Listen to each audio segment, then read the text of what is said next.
continue to respond to the climate crisis and leave today's young people a livable planet? I think of it in terms of these sort of three pillars.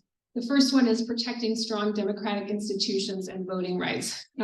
Autocracies are notoriously bad at adopting policies that are in the interests of the people who live under them. And I am, as many are, concerned that we are heading in that direction in our country, something that seemed unthinkable not long ago.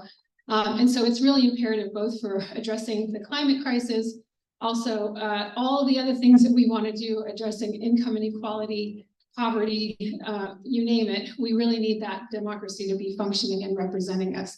So that's number one. Number two, of course, is policies to address the climate crisis. If we don't have the leaders in place who will put those policies into action, we really don't have a shot. And so this is the second fundamental component, I think, to what we need to do to address the problem. And then third is reducing our individual and our community carbon footprints. So that's what I'm going to be focusing on mostly in the first half of the talk. But like I say, I just want to keep in mind the bigger picture that that's really just one piece of it. I would argue the first two pieces are actually even more important. But the third one's very important too. So let's dive into it. So in terms of what the task is at hand, I also think it's good to always be aware of where we as Americans fit into the global problem of climate change. And this table shows average per capita greenhouse gas emissions in tons of CO2 by world region. So you can see where the United States is in here. And I want to ask you to try to remember this one number throughout my talk today, which is the number 19. Each American, on average, is responsible for emitting 19 tons of greenhouse gases into the atmosphere every year. And when you compare that to the average resident of sub-Saharan Africa, where it's 1, you really get a perspective on why there is so much urgency for us here to do this work. I also included Montclair, California, which is my home church's town. It's a relatively, upper middle class, affluent community. Look at the emissions in a community like that, 32 per person. So this really scales with affluence as well. So let's break down that 19 tons and see where it's coming from. So you can see in orange that over a third of Americans' emissions are from travel and transportation. Close behind is all of our consumption, the stuff that we buy, the services we pay for. Third is the heating, water, electricity, cooking at 20%. And then food and food waste is quote unquote only 15%. But look at the number, 2.8 tons just from our food consumption and our food waste. Remember that resident of sub-Saharan Africa, 1 ton for the entire year? Our food alone is like 3 times what they do. So we have to address all of this. Even though food is on the relatively small side, we have to attack it all. And that's what this talk is mostly going to be about.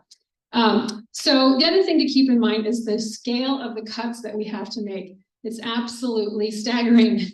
We have to, in order to avoid the worst effects of climate change, cut global emissions by 50% in the next 7 years. Humanity has never really done anything like this before. And that's just to avoid the worst effects. We're not on track to do that right now. Some people are starting to give up on that target. I'm still hanging tough, clinging to it. And then we need to get them to 0 by 2050. The United States has emitted the most greenhouse gas emissions of any country on Earth. We cumulatively, since the Industrial Revolution, are responsible, our country alone, for 25% of the total, and we have only 5% of the world's population. So that's a pretty strong argument that it's us who needs to do the cutting biggest and fastest and first. And that particularly, I would say, applies to corporations who have reaped unfathomable profits off emitting greenhouse gases, as well as the affluent among us. I don't mean to say we don't all have a responsibility, but certainly it falls more heavily on the people who have the resources to do it. There's been in the news lately, some of you may have seen a study that just came out that looked at the top 10% of our society in America most affluent, top 10% of the most affluent, are responsible for 40% of our country's emissions. That's both because of their lifestyles, which like they're super emitters, and it's also because of their vast investments in the fossil fuel industry. So anyway, that just gives you a little bit of perspective. Okay, now I'm going to dive into the food system, and I always start this talk because I want to acknowledge that food is a sensitive subject. Humans are kind of unique. We have pretty complex relationships with food. It's very connected to our emotions, to our habits, to our identities. It goes far beyond just simply surviving. It's an art form for many of us. It's how we express our love for one another by cooking. It's so profoundly linked to our cultural traditions, our family traditions. And so it can be really difficult and even painful to even think about making changes to it. So I just like to acknowledge that we have to make changes to it, but it's not an easy thing to do. And it really kind of takes going into it with some readiness for some tough conversations about what we're doing and what we're eating. I've been through this myself. I'm super into cooking, and all of those things above apply to me. But I do want to say that because I know we have to make changes, I really do believe that we can harmonize these needs that we have with leaving behind a livable planet. We can still be healthy. We can still be well fed. All right. And just as an aside, I want to say thank you to the organizers for that very climate-friendly lunch that we just had. It was fantastic. Okay, so agriculture. Now let's talk about agriculture. This is a chart showing 5 different ways that the global agricultural system is impacting the environment. In the first column is greenhouse gases. And so the agricultural system is responsible for a little over a quarter, by some estimates, as much as a third of global greenhouse gas emissions. But it's also responsible for half of our land use. It's an astonishing number. 70% of our use of fresh water, almost 80% of all water pollution comes from agriculture. And then maybe one of the most shocking numbers is in terms of biodiversity, we are now at a point where 94% of the world's mammalian biomass is our livestock. And I'd like to dive into that a little bit just to give you some perspective. So this is a chart that shows how the mammalian biomass has changed over the last 50,000 years. If you look on the left, the green bar is what the relative biomass of wild mammals 50,000 years ago. Humans are so tiny, you can't even see them. We're right down there, there's a little tiny line that was humans. And of course, there's no yellow because there was no livestock. Fast forward to 50,000 years to today from then, and look at what's left of the wild mammals. Look at the humans and look at the mammalian livestock. You really get a sense of how we have remade the face of planet Earth in terms of the mammalian ecosystem. Wild mammals are now 1/7 of human biomass, and they're 1/14 of the livestock. So when people say, oh, those deer are so overpopulated, remember this chart. Gives you a little perspective on that problem, that kind of thinking. Okay, so back to this. Now we're going to dive into that first pillar there of greenhouse gases and break down what's in that 26%. So this gets a lot of detail. You can find it online. It's a really great source, Our World in Data. You could spend hours actually reading all the data on our planet. That's pretty amazing. But just to put it into very simple terms, the reason that agriculture has such a big impact, number one, is that we remove forests in order to graze and grow crops, graze animals and grow crops. That causes releases of CO2 and methane into the atmosphere. If we're burning them, they're decomposing. Fossil fuels, of course, are burned in order to grow and process crops, both crops that are eaten directly by humans and then crops that are fed to our livestock. Fossil fuels are burned, of course, to produce pesticides and herbicides. And then it turns out even just digging around in the soil releases carbon. There's carbon trapped in the soil. And that's a source of CO2 from agriculture. So the cumulative emissions of all of these stages of the process accrue to the foods that we're eating. And those emissions are more concentrated in animal products because you're not only getting the emissions that came from the animal's life itself, but then all of the emissions that came from growing the food to feed that animal. Animal agriculture, of that 26%, half of it, more than half of it, is just from animals. Did I say that right? Half of all agricultural emissions are from animal agriculture. So it turns out that the dominant factor that determines the greenhouse gases from our diets is what we choose to eat for protein. And this is a chart that I really like. It tells you how much greenhouse gas is emitted per 100 grams of protein. So down at the bottom, if you look at nuts, you can eat 100 grams of protein in the form of nuts, and that would emit 0.26 kilograms of greenhouse gases.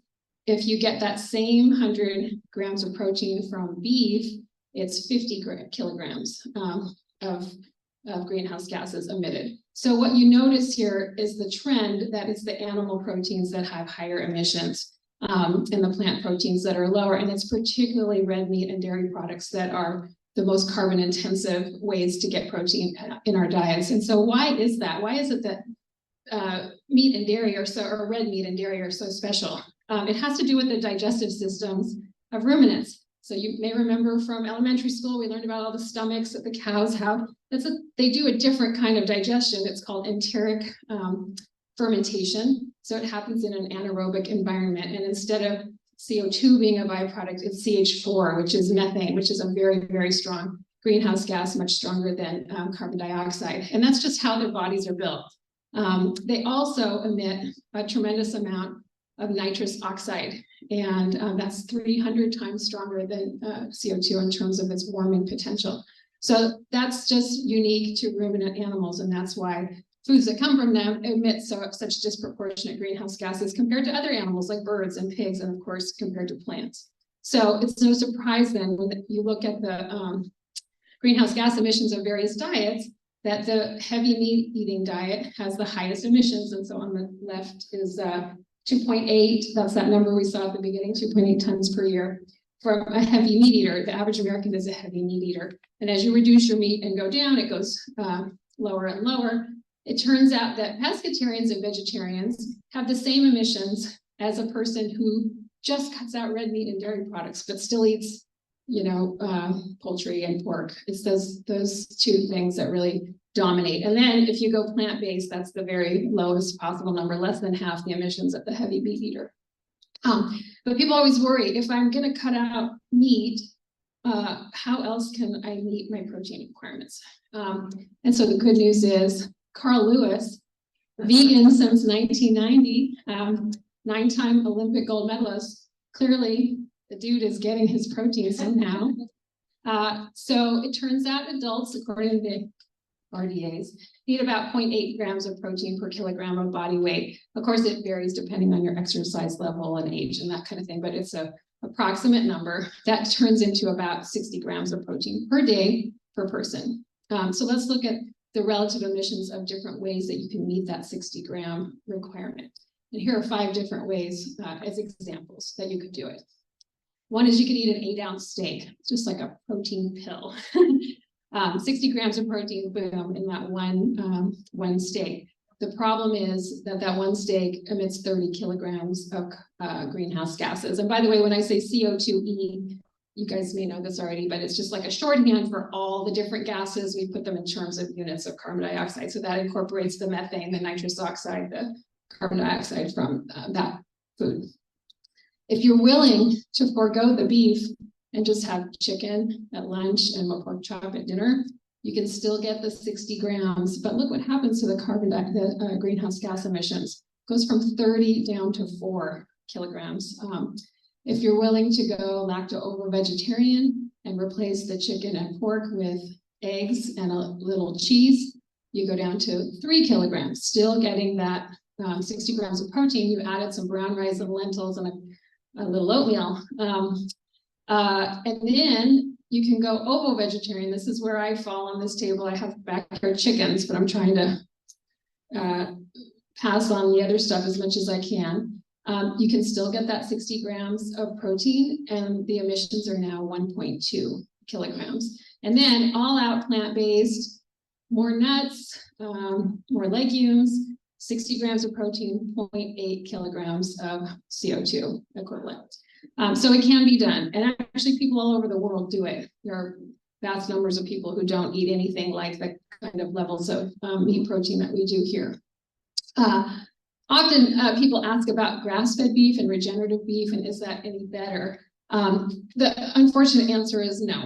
The data show that emissions from grass-fed beef are actually not any lower than grain-fed, and the reason is that although you do avoid emissions by not feeding the cattle grain that you've expended CO2 or expended fossil fuels, burned fossil fuels to produce, the problem is that they grow more slowly when they're eating a grass diet. So they live longer, so they are emitting for a longer period. The other issue is that it turns out that eating grass, which is what cows are supposed to eat, they emit more methane on a grass diet than on a grain diet. Grain is actually not a humane food for them. They're quite ill while they're getting fattened at the feedlot, but it's lower in emissions. So anyway, you can see this is like a no-win situation. There's also been quite a bit of hype lately about regenerative grazing. This was talked about in the film Kiss the Ground, if you saw it, which I think otherwise was a great film.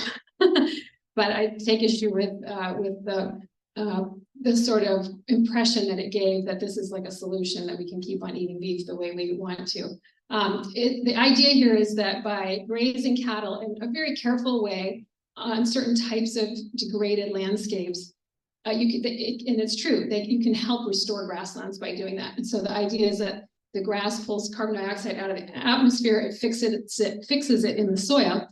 So that's all true. The problem is that the amount of carbon dioxide that gets sequestered in the soil is not enough to offset the emissions from the cattle. And that's just been the case. That's what the data are showing. So the other big problem with it is that it would take 30% more cattle and 4 times more land to replicate the production of beef that we have today using these kinds of techniques. Remember, we're using half of our land for agriculture already. We don't have 4 times more land for beef cattle. So the inconvenient truth is that we have to reduce our consumption of these foods. The other problem is it would take decades to ramp this kind of thing up, and we need to cut our emissions very, very soon. So I do want to say, for those of us who love red meat, and I have people who fall into that category in my own family, the grass-fed and regenerative meat are definitely more humane. So if you are eating them, it's a much better choice than conventional from that standpoint. They also have lower environmental impacts in other ways. But I'd encourage you to think of it as a special occasion food. My son, who loves beef, eats it at Christmas dinner, and he has lamb on Easter. And the rest of the year, he goes for the other stuff. So it's kind of a compromise. And that's not going to make a big difference in your overall carbon footprint if you're eating a low emissions diet. Okay, what about fish? Oh my goodness, for this talk, I went back and looked at all the data on fish. It's there's such a wide range in emissions from fish, depending on the species, depending on the method of catching the fish, and then with farm fish, the species and the method of farming the fish. It's very hard to generalize, but I can give you some sort of rough rules of thumb that break down, but they're roughly speaking. Wild-caught fish tends to have lower emissions. There are a few exceptions. Crab, I didn't know this, crab is really, really high. Lobster, some oysters and prawns, things that you wouldn't expect to be high, are really high. It has to do with baiting the traps, and then all of the coming and going to check the traps and that kind of thing. So mostly wild-caught fish is lower emissions, but like I said, there are some exceptions. Farm fish tends to have higher emissions, especially because farm fish are often fed on fish that were caught out in the ocean. So that really boosts their impact, as well as they're fed, corn and whatnot. There are some exceptions. The farm bivalves have very low emissions. So if you like farm mussels and clams, that's a good option. There is one, I don't normally do product placement, but there's one trout farm in California that is so remarkable in the methods that it is employed to farm trout, that if you're here on the West Coast and you like trout, check out McFarland Springs. It's very interesting to see what they've done, but they're feeding trout a diet of, in part, algae, which is like kind of what fish are supposed to eat. But what's really cool about it is it has, omega-3s and stuff. So it's a healthy product. And then they're just doing really neat things with their wastewater, and they run their whole operation off hydropower from the river, and it's pretty interesting. But other than that, it's kind of hard to find these things. So, I just want to say farm prawns.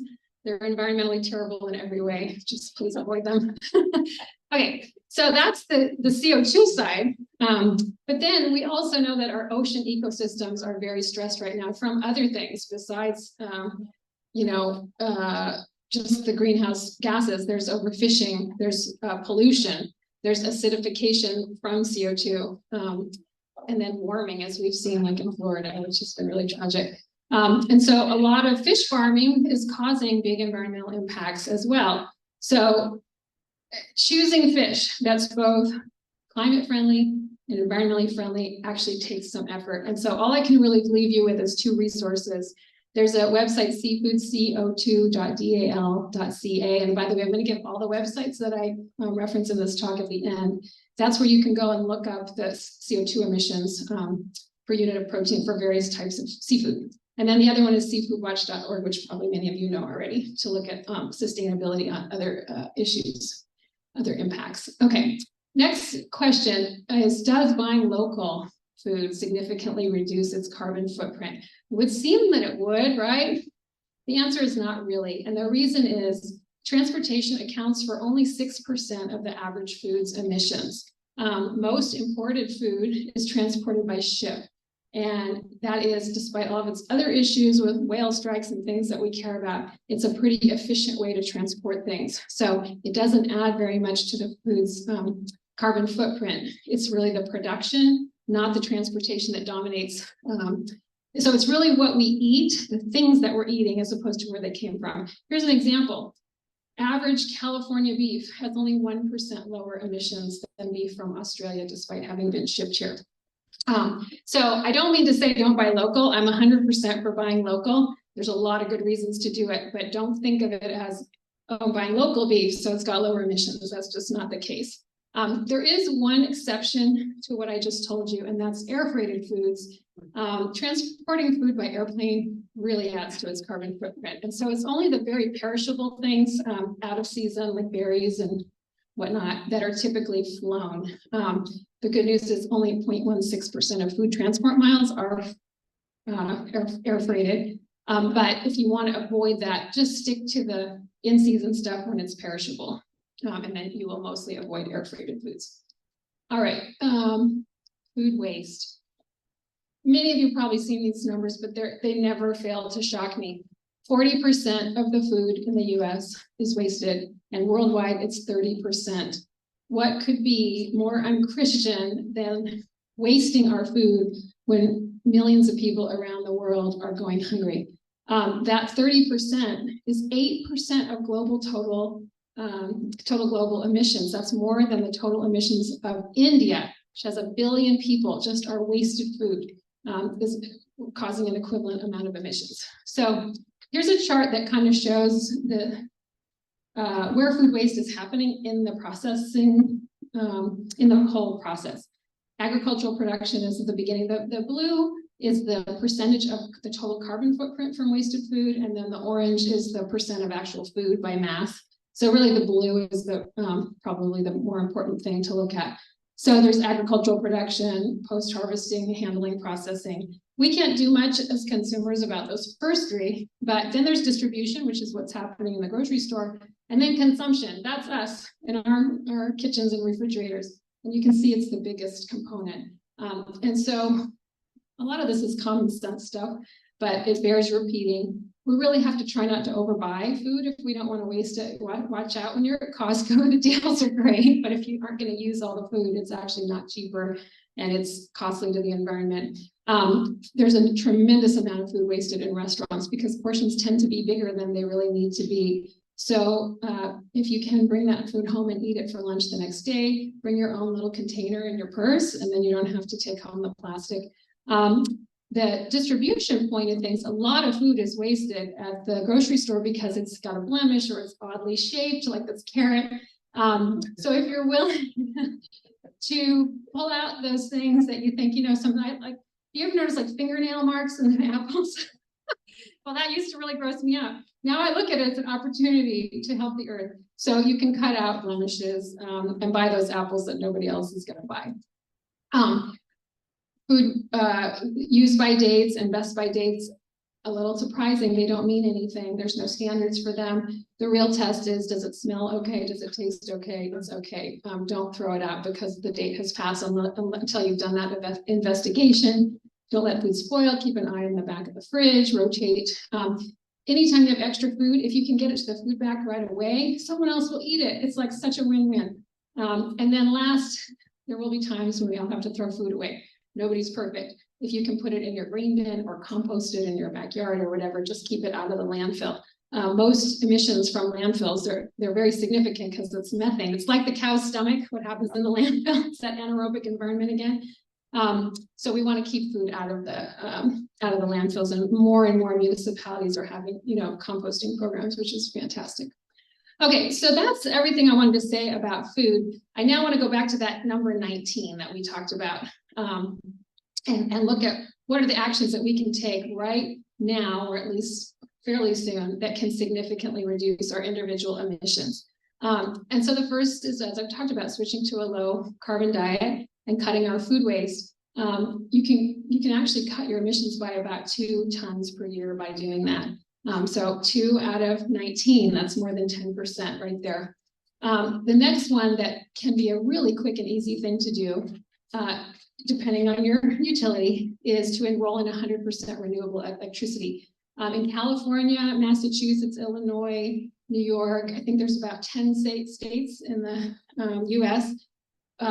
Their state legislatures have adopted legislation that enables agencies to form for the purpose of providing power. So you don't have to buy power straight from your utility. It's called community choice aggregation. And we have it. Everybody here in California has access to 100% renewable electricity. And many of you on Zoom in your state, some of them have this as well. But you have to ask for it. You have to enroll. So don't assume that because you're in the community choice aggregation, then you're actually enrolled in it. But just by doing that, this is a really exciting thing because it's driving construction of additional renewable energy capacity. The other thing you can do if you can't, actually, I do want to say too, even if you don't have CCAs in your state, many utilities are now offering that option. Again, you have to ask for it, but check in your area if you have an option of 100% renewable or even 50% renewable, whatever, something that's more than the default energy mix.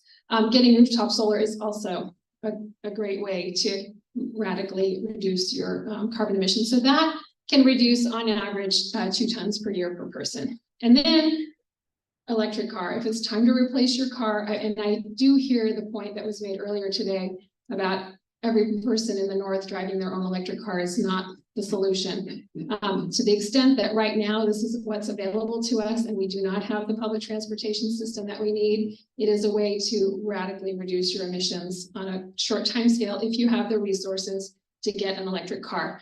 Thanks to the Inflation Reduction Act, there are new rebates. There are great rebates in California, and other states as well. So look into that if you can. But that is a big one, 5 tons of CO2 per year. So just these 3 actions alone, if you add those things up, that's half the American carbon footprint right there. I do feel compelled to say a few words about air travel. Flying economy class emits about the same greenhouse gases per passenger mile as driving a car that same distance that you flew. So first class is 3 times worse because you're taking 3 times more space up on the airplane. And so the problem really is that with flying, it enables us to travel these vast distances in a very, very short time. The average American drives 13,000 miles over the course of an entire year. That's the same distance as a round trip flight from California to Europe. And it has the same CO2 emissions, 5 tons. So in less than a day's worth of flying, we can emit as much carbon dioxide as we would do in a year's worth of driving and hardly even notice it. I wish I could tell you that carbon offsets are a solution. They're not working. There has been, in just the last 6 months, I think the New York Times and the Washington Post have had like 7 articles, all the new data that's coming out that's showing that they're not working. So right now, it's not a solution. I love to travel. I would love to go back to traveling, but right now, there's really not a way to do this kind of travel without some very significant emissions. Hopefully that will change, but we're not there yet. Okay, So if you want to find out what your carbon emissions are, there's a lot of different carbon calculators out there. None of them's perfect, but this is the one that we recommend, coolclimate.org. It's out of UC Berkeley. It's one of the better ones. So that's what I wanted to say about the food system. Now I want to get to the living part of the talk, and particular living in community in our churches. What can churches do on the climate crisis? So this gets us back to those three pillars that I talked about at the beginning: democracy, policy, and carbon emissions. And there's so much that churches can do on all three of these things. Our church, Montclair Presbyterian, back in April 2021, we drafted a 2-page climate call to action. Obviously, you can't read this, but I put it there just to get across the idea. It doesn't have to be like a tome or a huge report. It was really just 2 pages stating that we were acknowledging the problem and committing ourselves to taking action on it. And then we identified the areas where we were going to take action. So now we're implementing it, and it covers 7 different areas: food and food waste, democracy and voting rights, renewable power, fossil-free banking, transportation, plastics, and then earth care, climate care rather, and spirituality, which is taking care of ourselves as we do this work. So I'm going to just run through them quickly. As far as action on food and climate, we published the Climate Friendly Cookbook. I have copies here. You can also order it online. This is a fundraiser, by the way. Nobody's getting rich off this cookbook. It all goes to fund the other things that I'm about to tell you about. So it's you can also think of it as a donation if you want to buy one. Anyway, so we published this cookbook, and then we just recently adopted climate-friendly food guidelines for our church events, which basically encourage our committees and ourselves as we're doing events and retreats and so forth to follow the guidelines that I just outlined with you. And as I said, our lunch today followed them beautifully. It's really nice. We've done 6 retreats so far and 3 church events that have followed them. They've been very well received. We're very excited about it. If you want to read them, please visit mpcfamily.org/climate-action. Again, I'll give these at the end, and you can see what we've done. Okay, the other thing is on our action on democracy, voting rights, and climate policy. And in some ways, I think this is like maybe the most important thing that I want to talk to you guys about today. Back in, right after we passed the climate call, it was just before, it was in July 2021, so we had about a year before the midterms. And, we all realized, especially because we just had this improvement in the climate sensitivity, let's say, some of our governing bodies, that we really needed to elect and keep in power climate leaders. So we made a goal to do that. Our committee was going to do 10,000 actions to try to protect democracy and help climate leaders get into office or stay in office. And so we made one of our youth group alumna, who's a very talented artist, made a thermometry for us. It's like those thermometers that the schools do, to mark your progress toward your fundraising goal. So every time we would get more of these actions done, she would fill in our little tree. So we got to 10,000. We blew past that. We got to 12,000.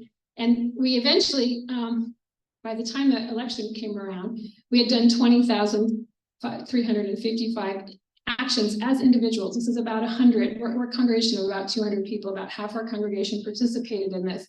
And by individual actions, I mean postcards that we wrote to get voters the information they needed to get to the polls, emails and phone calls to our leaders, door knocks to get people to vote. And you can do this in a nonpartisan fashion, by the way. Our goal isn't Republicans or Democrats. Our goal is climate leaders. So we focus on outreach. And also, it turns out that the most disenfranchised voters in our country happen to be pro-climate voters. People of color, single women, young people, low-income people are going to vote on average disproportionately for climate action. So that's the places that these are the voters that we have focused on, and in particularly in states where the outcomes are close. So that's the breakdown of what we did. Our current goal for this coming cycle, 2024, is 25,000 actions by election day. And so I encourage anybody who might want to do something like this at their church to please contact me, because I would love to tell you about how we've done it. It's really been a very gratifying project. And the neat thing is that we're seeing results, right? We've got the Inflation Reduction Act here in California. In 2022, the California legislature passed 40 climate bills aimed at getting us to our net zero target by 2045. There's 20 more right now working their way through the legislature. Some are sitting on the governor's desk and are going to be signed soon. So the 2024 elections will be absolutely critical to holding on to the progress that we made and getting us the rest of the way. I just can't stress that enough. We're also taking action on renewable power and electrification. Our sanctuary and most of our buildings have been solar since 2024, but right now we're adding solar to some of the other buildings, our manse and our church office that didn't have it, through an organization called revolve.org. Any church who is interested in doing solar and concerned about the costs, please contact this group. They do the work for you. They are a nonprofit group that helps nonprofits put solar panels on their buildings, and you don't have to pay upfront. There's no big capital cost. Basically, they install the panels for you and you buy electricity from them. You pay for the solar power instead of paying your regular utility bill. And at the end of this 20-year term, they give you the panels for $1. It's like, sounds too good to be true, but it's true. So revolve.org, please check them out if you're interested. We are just beginning our process of trying to phase out natural gas. There was a great talk yesterday by John Crampton, I guess in Minnesota. Their church has done, they're ahead of us on this. They've done a lot of great work. But anyway, we're going to try to follow in those same footsteps and phase out gas. We've done an induction stove in our manse, but we have a lot more to do on that. And then we've enrolled all our buildings in 100% renewable power, the thing I talked about a minute ago. We are now in the midst of a new campaign to get 100 of our church households enrolled in renewable power. If we can do that, that will by itself avoid 200 tons of carbon emissions per year. Remember that number 19, right? It's like 10 people, right? So anyway, 10 Americans emissions gone. So again, please see if your energy provider has that option, and you can enroll your church in it, and you can enroll your home in it. You can try to get your friends and relatives to enroll in it too. Okay, we also are taking action on fossil-free banking, and probably many of you know that it's the whole fossil enterprise couldn't happen if it weren't for all the financing that it's getting from the world's banks. And so one of the things that we can do is move our money out of those banks. I really like this quote from a volunteer in one of these programs who said, "I got angry when I realized that the bank I counted on to protect my money for my future was instead using my money to destroy my future." So we can get out of that. We, thanks to a nice gal who's sitting here in the front row, organized small group classes with an organization called This Is What We Did. I don't know how many of you guys have thought, I'd really like to switch my bank, but just haven't got around to it. That was me for like years and years. Thanks to this opportunity to be with people on a regular basis, to walk me through that process and hold me accountable each week that I had done the little bit that I needed to do, I finally closed my Chase account. It feels so good. So I encourage anybody who wants to do this to reach out to This Is What We Did, because they offer these Zoom classes that really help you move along. And they also have identified the questions you need to answer in order to make this happen. I think I counted 7 households at church who have already opened fossil-free banks, and many have already closed their old ones. So we're still at the beginning, but hey, it's a great start. We also moved our church's checking and savings account to a fossil-free bank. As far as that group, This Is What We Did, I just wanted to give them a plug. Please check out their website, thisiswhatwedid.org. They have a really good newsletter that comes out just a few times a year, but it's just full of great information. And like I say, they will help you move your money. We're also taking action on transportation and travel.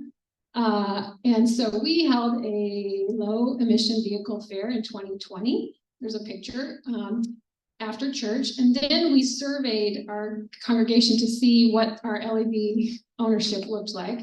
Then we held another affair in 2022, as well as a roundtable where people who were considering electric cars could come and talk to other people who already had them and find out more. And then we surveyed our congregation again, and what we found was that in 2021, we had 20 households with LEVs, only 4 were EVs. By the end of 2022, we had 40 households, of which 20 were EVs. So we can't say for sure that was all because of the efforts that we made, but we think it played a pretty big role because people have obviously a lot of questions. It's a big change. Another thing on the travel and transportation front is our church has historically done retreats every 5 years or so, really great retreats, but often to very far away places where maybe 20 people go and do some kind of a service project or explore some spiritual, issue or philosophy or whatever. In 2020, we had a church trip to Spain that was planned. It ended up being canceled due to COVID. When travel became doable again, instead of another far off destination, our pastor created a series of 4 seasonal retreats at Mission San Antonio de Padua, which is only 170 miles from our church. We had 18 people attend these retreats. It was about the same number as we would have expected on the trip to Spain. Here's some pictures of our retreats. I went on all of them. They were awesome. And so they were just fabulous. And what about the carbon emissions from those retreats? Well, with 18 participants driving 340 miles 4 times in 7 cars with an average, our little fleet had an average of about 48 miles per gallon, thanks to a couple of electric cars that were in there. The total transportation emissions just traveling to and from these retreats came to 2 tons. If we had done another retreat in Europe with 18 people at 5 tons per person, it would have been 90 tons. Wow. So this is a real opportunity for us to reduce our carbon emissions just by finding ways to recreate, to find our spiritual sustenance without traveling to faraway places. We're also taking actions on plastics. We participated in Plastic Free July. If you need a little help trying to figure out how you can reduce plastic consumption and also find out about efforts to pass legislation and so forth to eliminate plastics or reduce them, check out Plastic Free July. Our church, we've eliminated plastic water bottles, single-use plastics, and now we're also encouraging one another to patronize these bulk refill stores, which are popping up all over Berkeley. There's like 3 now. I don't know if you know about that, but I just check it out. We need to do a tour, and there's also a great one in Sacramento. So anyway, and then last but definitely not least is caring for ourselves spiritually and addressing climate grief. And as Reverend Talitha talked about in the earlier session, this is really imperative, both for our well-being, but also our ability to keep on doing this work. We're staring down a very, very harsh and a very frightening future. And the only way we're going to be able to take this on is together. And really supporting each other. And so I do encourage all churches, if you haven't already, to create places where people can be together in their grief. We have now a monthly nature and spirituality meeting, provides support as we work through all of these emotions. It's been very helpful for those of us who are attending and are trying to stay positive, but also, needing to process the pain of what we're witnessing and experiencing, and then also quarterly connect with nature gatherings outdoors, where we really get to find courage and comfort in God's creation. We also incorporated the phrase care for creation into our Sunday charge. It sounds like a small thing, but it's a big thing. Every Sunday to say those words, to remind ourselves that caring for creation is also part of our sacred responsibility as Christians. And then our services are just giving more attention to creation care. It was great to hear Talitha, she's no longer one of our pastors, but to talk about how these ideas and concerns need to be reflected every Sunday. And we're trying to do that. And we also have creation-centered services 4 times a year or so. So I want to end with one of my favorite Bible passages from James. I'm sure you all know it. What good is it, my brothers, if someone says he has faith, but does not have works? Faith by itself, if it does not have works, is dead. I read that last week, and it reminded me of something that I had heard one of our modern prophets say, and that's Greta Thunberg in 2020. She said, yes, we do need hope, of course we do. But the one thing we need more than hope is action. Once we start to act, hope is everywhere. So instead of looking for hope, look for action. Then and only then, hope will come. So thank you. That's the bulk of my talk. I do have this list of all the websites that I gave. I think that Eduardo has put it in the chat for everybody who's on Zoom. And I'm happy to email it to you or text it to you if you're here in person. Everybody will get your slides at the end when they get the recordings of all of the things. Okay, perfect. So everybody will get that list. And then last, I would be remiss if I didn't plug our climate friendly cookbook. I have some copies here. You can also order them online. Like I said, we're not making money off this. This is funding our democracy and politics action. So it mostly pays for postcard stamps that go to voters. But it has a lot of information that I've shared with you today during the talk, as well as some really great recipes that I think you will like. I can recommend this climate friendly. And I have a shill in the audience here. Yeah. Plus, many recipes. Thank you. Thank you. So that's that. Well, and I'll leave up these quotes, and I would love questions and conversation with you guys. Anybody have any thoughts or questions? Sari? Well, I was just gonna say, one of the things, and I'm sort of in the process of trying to change banks. And I was thinking with my credit card, it's through Bank of America. And I thought, well, I pay it off every month, so they don't get any money. And somebody said, oh, yes, every time I make a charge, Yeah, they get money. That's so right. I'm switching all of that. Fantastic. So I'll repeat the question for everybody on Zoom. So the point was made about our credit cards. Many of us have credit cards in that dirty dozen banks, and probably most of us. Every time you make a charge, even if you pay your bill off every month, so you're not paying interest on your purchases, every time you make a charge, the vendor is actually paying like 3% to the credit card company. So if you can switch those credit cards and quit charging on the bad ones, switch to a good one, that'd be great. What I've just done is switch to a credit union, and they have credit cards and banking, checking, money market, all of that stuff. So thank you, Sari, for that point. I just want to say, these are kind of things you learn when you take that "this is what we did" class. But if you cancel your credit cards, it can affect your credit rating. So some of us are just opening new cards and using the good ones and just letting the bad ones sit there without earning any money for the company. So thanks, Sari. Any other questions or thoughts? Yeah, Eduardo. Oh, great. Yeah. Or two, actually. Great. First one is, would you support converting the western rangelands that are now grazed by cattle to buffalo? Western rangelands that are now grazed by cattle. Well, okay. So did you hear that question, everybody? Would you support converting the western rangelands that are now grazed by cattle back to bison? I think that's the question. So would I support that? Well, in principle, probably. The bison that were grazing the western rangelands, they're native species. The whole ecosystem is adapted to them. My guess, although I don't have the numbers at my fingertips, is that the number of bison is probably significantly lower than the number of cattle, just thinking back to that chart that I showed about biomass and all that. So yeah, I think so. I don't know if the questioner is talking about doing it in the form of a, as a meat producing enterprise or not. But in principle, I mean, there will be carbon emissions. Bison do, greenhouse gas emissions. Bison are ruminants and they do emit greenhouse gases. But I imagine if this were done properly, those emissions would still be a net reduction. So, yeah. And the next question says, thank you for including nuts. However, I have avoided almonds for years because of the water intensity required for growing. Is this still good information? Yeah, great question. So they said, thank you for including nuts, but they've been avoiding almonds because of almonds using so much water. It is true, almonds use a tremendous amount of water. You know what else uses a tremendous amount of water? Beef, like just as much.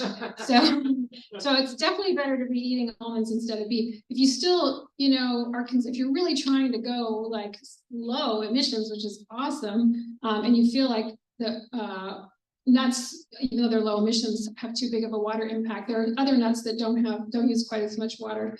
But again, it's protein. It gets back to that protein thing. Protein foods, somehow they seem to be more demanding in terms of production. And so when it comes to tree nuts, they do use a significant amount of water, and that's just one of those things. It's like a trade-off. So I would say, is it still good information? It's still correct that they use a lot of water. I also think it's good information that if you want to move away from red meat, almonds are a better alternative. Any others from Zoom?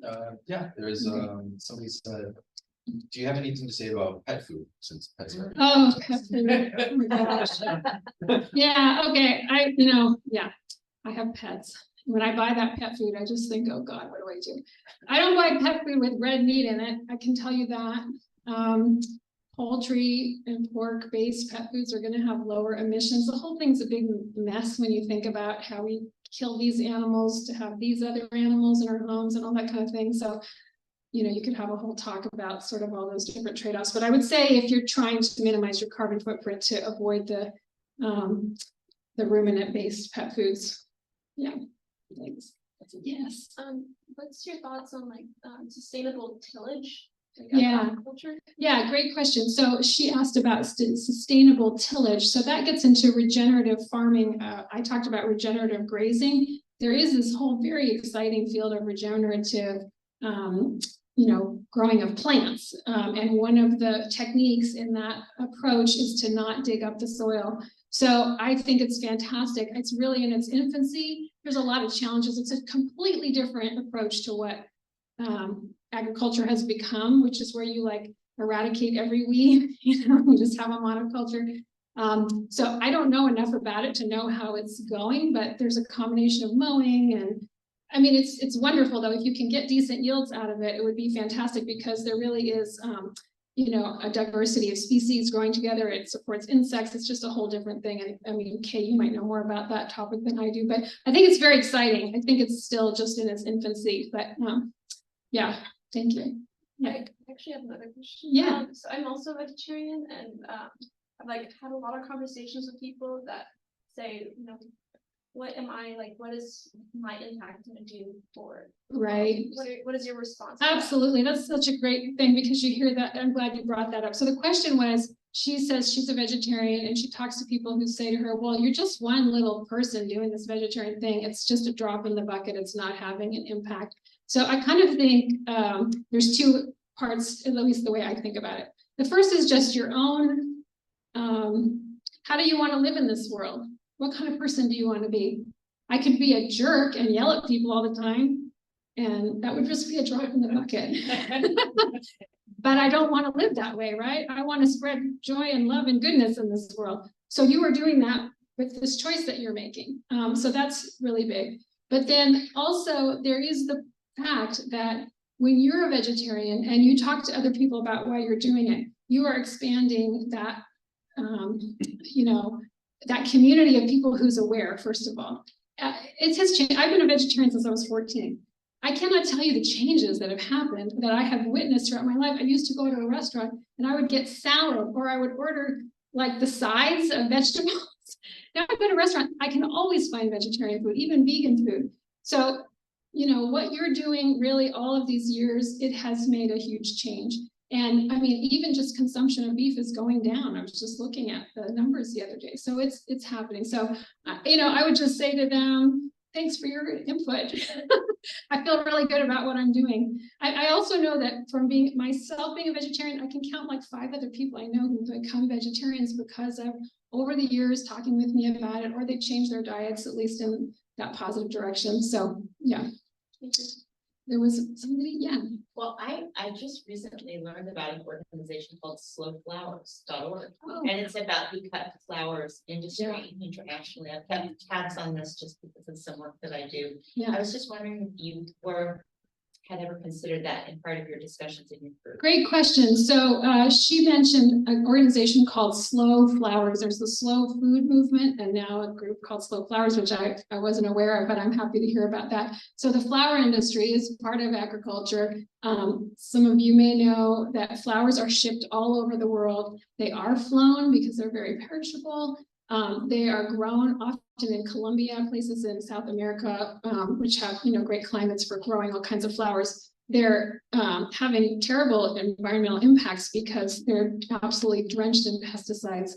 So, you know, if you don't want to be part of that and you want to have cut flowers, grow your own is great if you can. If you can't, you know, when I want to buy flowers now and then I do, I always look for local ones. So we're lucky in California, there's all kinds of local flowers and now they're labeled more often. But yeah, thank you for bringing that up. It's like all of these different things that you don't really think about until somebody, you know, points them out to you, and I'm happy to hear. So slowflowers.org. Okay, yeah, thanks.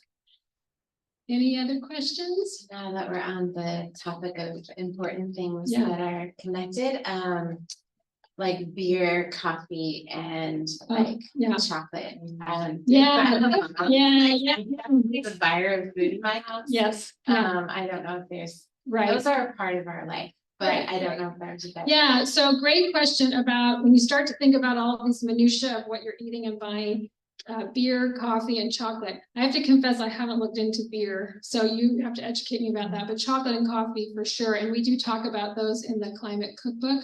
Coffee and chocolate, they have a huge, on average, huge carbon footprint if you look at the numbers on them. The main reason for that is deforestation of tropical forests to grow these two plants, which we just love, right?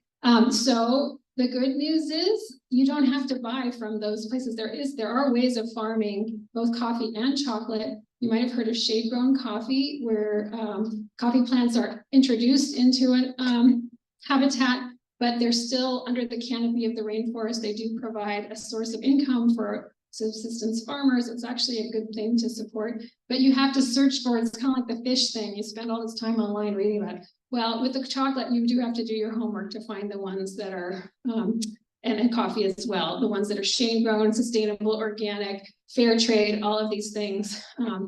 But there are people out there trying to make this work. Same thing with palm oil. I haven't talked about palm oil. Palm oil is a huge, huge problem in Southeast Asia in particular, where vast areas of rainforest are being cleared to grow palm oil nuts, which are in soap, they're in food, they're just, the palm oil's in almost everything. Go home and look at your bar soap. It'll say sodium palmitate on it. That means it's got palm oil. So anyway, there's an organization now trying to grow sustainable palm oil. And by the way, there's all kinds of certified sustainable palm oil out there, which is just greenwashing. But if you really do your research, you know, there are a few opportunities. You can't buy their soaps in the stores, but you might be able to order things. What to look for is RSPO. I think it's Roundtable Sustainable Palm Oil. So check whenever you buy something, if it's got palm oil, it needs to be that kind of palm oil, and scream at the grocer. So I hate to say this, but one question was just asked about RSPO. The research I've done doesn't reflect well on the RSPO certification, unfortunately. So I am yet to find and because it's kind of an industry label, and so there's apparently been some failure to live up to the certification for RSPO. At this point, it's kind of like I'm just trying to avoid the palm oil until we get a handle on this problem. And then also, you know, again, I always want to come back to the bigger picture rather than just my own personal choices. There is a movement to change palm oil. So if you go to Rainforest Action Network and Rainforest Alliance, like there are efforts being made. These groups are negotiating with governments and, you know, trying to get big changes to these. So I really encourage you to look into that and support those efforts as well. Yeah, thanks. Anybody else? I think we're just about at time. I don't know if there's one more question. No, I have a question. Okay, yeah. What about sugar? Sugar, yeah, oh gosh. Okay, sugar. Everything's so complicated. Okay, organic sugar, the last time I checked, we're all trying to be good people, right? If you're going to buy sugar, buy organic sugar. It was coming from mostly Ecuador. They were clearing the rainforest to grow organic sugar. So, you know, and then the other problem is like sometimes the organic sugar is the only fair trade sugar. Sugar is just a big problem. So I mean, I do buy. What's that? And corn syrup. And corn syrup, yeah. Now corn syrup, isn't that mostly grown? I mean, where do we get our corn syrup from, Kay? Locally. Yeah, I mean, I think we grow a lot of it and it's bad for you. But I don't know that it's that much different from corn. But the sugar is a tropical crop. And so it has, you know, in some ways more potential for harm because of the environment that it needs to be grown in. So I wish I had a good answer for you. I mean, it's going to sound crazy, but I've just gone back to regular sugar and buying sugar. I try not to buy very much. It's not good for you, by the way. So we shouldn't eat very much of it. But when I am buying it, I'm not buying organic anymore because that just sounded so much more concerning than all the other problems with sugar. So thanks for asking. I guess that's it. Thank you so much, everyone, for your time. I have a question. I've had my hand up for a while. I guess I don't pay any attention to it. Okay. Oh, yeah, you know what? Sugar beets. I'm glad you said that. Okay, if you can get sugar beet sugar, that's better. Thank you. I heard somebody say sugar beets. Oh, it's nearly impossible. It's very hard to get sugar beet sugar. From like it's grown in the No, I don't. Well, there was Brand's Freckles for a long time and I haven't been able to find it. And now CNH is all pink. Yeah, so, but anyway, if you can get sugar beet sugar, I think that's a better alternative. It's not grown in the tropics. But where do you get sugar beet sugar? Well, I don't know. I think I don't think that's true. because there's no sugar grown in Hawaii. Right. It's all grown in the global south. Yeah, just tropic in the tropics. I didn't. What's my fair? That's one primary. I think it's, there's plenty of sugar. We'll have to try on it. Yeah. Don't like it's regulated. Plan. No, I know. It's very. Oh, you was, I all this stuff. I don't know. No, it's. Sent me these, about 5 years now, and really love it this way. And just a little question that I.